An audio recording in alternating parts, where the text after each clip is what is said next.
I see Andrei Ivanovich is with his daughter again. The young nurse glanced at the girl, who was calmly drawing in the children's corner. The second one, an older woman, replied, "Yes, this is already his fourth shift here. Poor man, he's not even local, and his daughter is supposed to start school this year. So she's finished kindergarten but hasn't started school yet, and she's always with him. But I don't get it, what happened to his wife? Lena, right? Oh, Masha, don't you know anything?" "How would I know? I was on vacation. This is my first shift. I stopped by 2 days ago, she was here too." I asked, but then I forgot all about it. So much has happened. About 3 or 4 weeks ago, Lena ran off somewhere with her lover. Left our doctor and the daughter behind. He walks around like a shadow, but he's tender with the girl. They say he even had a talk with the chief about the child, but it seems everything is fine. The chief gave him time to find a nanny, or at least someone to watch her. No way. And what can the chief do anyway? Well, we've got a patient here, a wealthy woman. She could buy 10 hospitals like ours. And everyone immediately refused to take her case. But Andrei Ivanovich stepped in, wouldn't let her die, saved her. She's in a coma now, and he practically hasn't left her side. No one gives any prognosis. They say it's a miracle she even survived. Wow, incredible. And what's the girl's name? Katia. She's smart, cheerful, never in the way. A good kid. And that woman, it's all so strange. They found her beaten near her house. Some thugs attacked her. She has a husband. They say they married not long ago. He's younger than her. Nobody knows much else except that she owns a lot of shops, shoe stores or something like that. At that moment, Andrei Ivanovich quickly came out into the corridor. "Girls, I'll write a new prescription for the patient in room 7. Tamara Sergeyevna followed after him. "Any changes?" "Too early to say. I don't want to jinx it, but I think yes." "That's good," Katia heard. She knew how much her father worried about this patient, and she heard others say he wouldn't let her die. Katia was very proud of her dad. Still, she felt sorry for the woman. That day, she overheard her husband talking on the phone.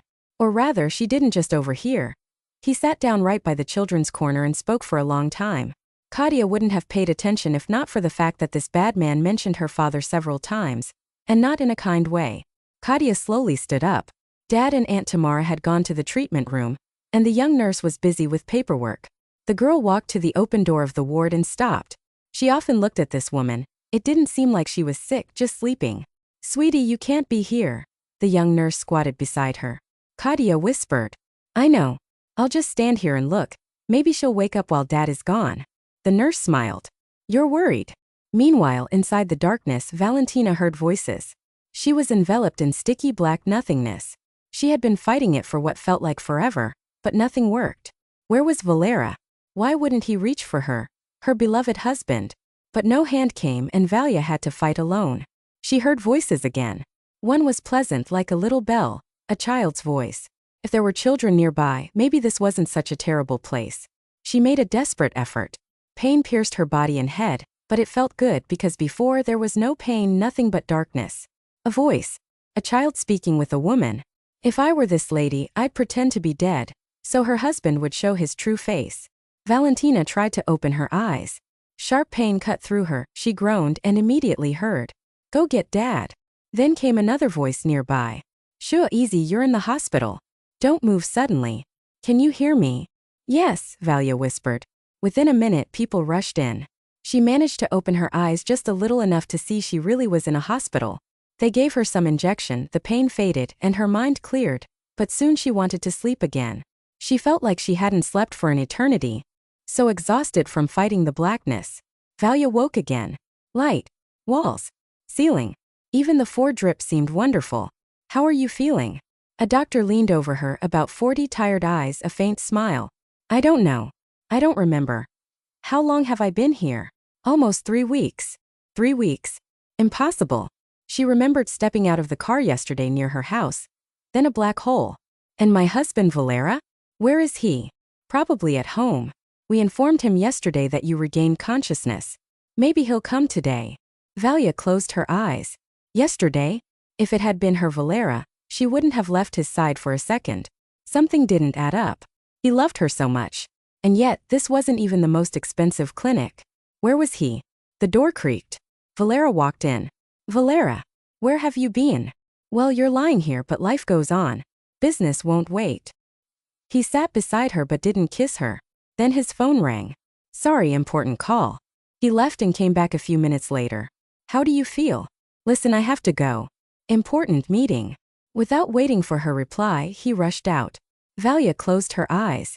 Interesting. She remembered the child's words. I'd pretend to be dead. She smirked. Why not? When the doctor returned, she whispered. Please help me. Pretend I died. Just for a little while. I need to know the truth. First he refused, shocked. But when she looked at him with pleading eyes, he recalled his own pain. He finally agreed. Later, when Valera came and saw the sheet over her body, he smiled, whispered thanks to God, and called someone. Baby, it's done. She's dead. We'll have to pay them, but it's over.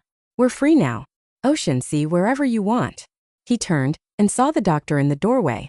But worse, his wife was alive, filming him with her phone. The trap had worked. Police came the next day. Soon Valera, his mistress, and 2 hired thugs were sitting in the dock. The court listed every blow, every detail. Andre sat beside Valentina, as her doctor and as a man. He couldn't let her face it all alone. He squeezed her hand and she smiled, covering his hand with hers. Life moved forward. Andre no longer brought Katia to the hospital. She was at home with her new mom. Valia picked her up from school whenever Andre was on duty. Together, they were planning a wedding, with Katia happily involved in every detail.